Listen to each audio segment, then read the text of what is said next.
Hi, my name's Luke Lincoln. I'm a 22-year-old student studying IT at Griffith University. This year I was doing an advanced course in digital electronics, and for one of my assignments I had to build an electronic device which could draw triangles. To do this, I designed and built my own computer.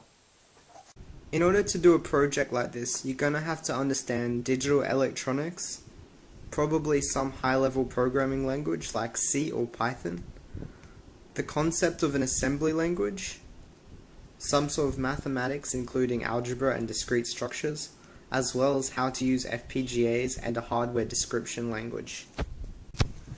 This is the high-level diagram of the computer that I made. On the right and up the top are the two memory components that the computer uses. These are both static RAM caches. On the right is the memory that the computer interacts with. Up the top is the memory where the computer program is actually stored.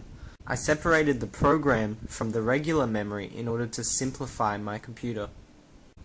The memory on the right, which is the main memory used by the computer, uses 32 bits per word. The program memory, on the other hand, uses 40 bits per word. 32 bits for regular word sizes, an extra 5 bits for an instruction. The rest of the bits are left blank.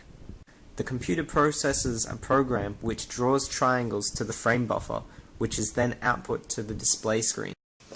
This is a diagram showing the low-level operation of my computer.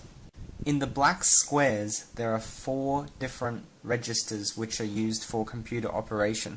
These include the operation code, register A, register B, and the program counter.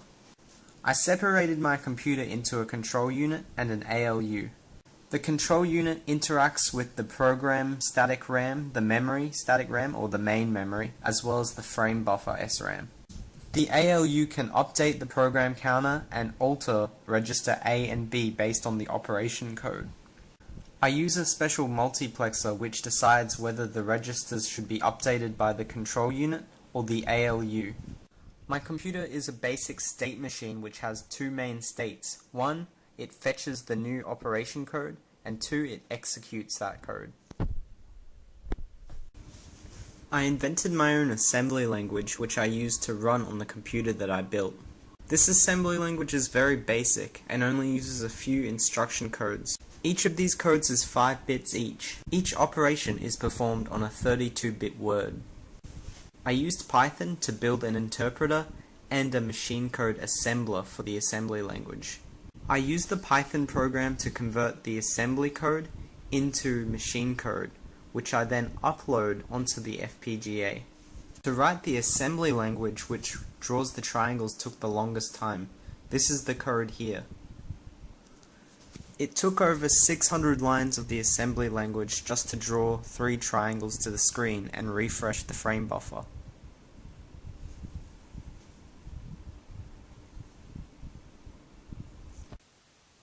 Okay, so now what I've set up here is my computer, my TV screen, and my FPGA.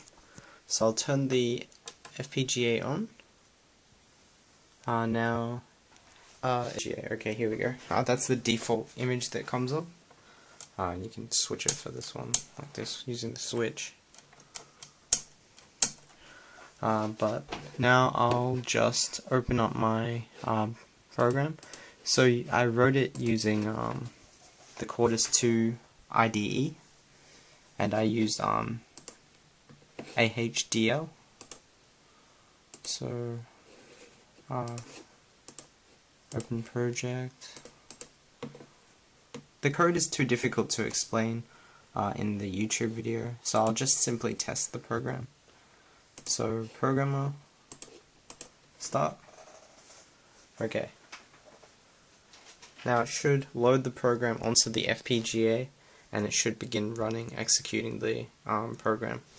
So what it's going to do, it's going to load the computer hardware onto the FPGA, and now it's going to start running the program. So I set a default image to be in the frame buffer, and now it's just clearing the frame buffer, drawing the triangles, and now it's going to refresh the frame buffer.